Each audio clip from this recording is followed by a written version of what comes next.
has dedicated the Honorable Simba Arati and written to request for adjournment of the House, so I gave him a chance.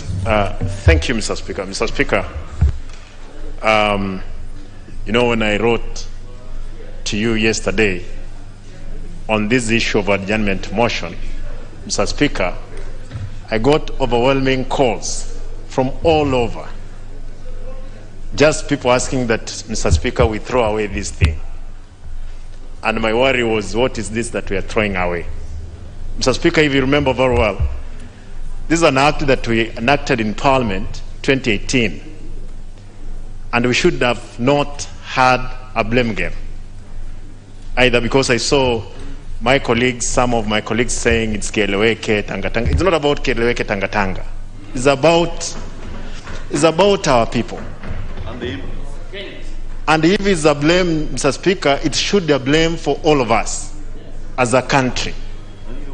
Mr. Speaker, the hike in prices, Mr. Speaker, has badly damaged the image of Parliament. How I wish, Mr. Speaker, it was to be 7 days, not even 14. Because the 14, it would have even come to a whole month, then IBRA will again announce that I increase or decrease.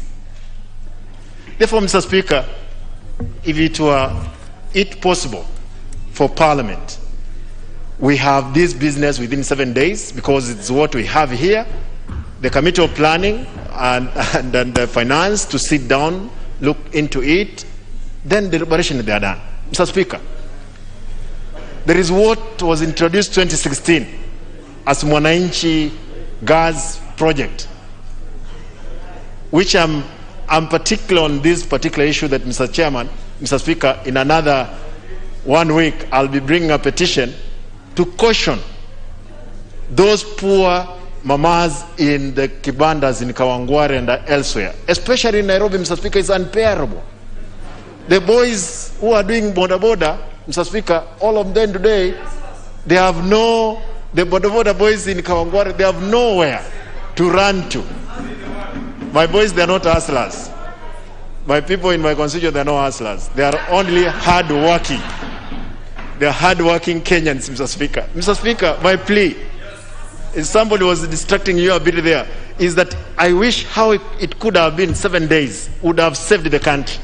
Because Ibrahim, Mr. Speaker, in another 7-10 days, they will either decrease, therefore they will beat us in our own game.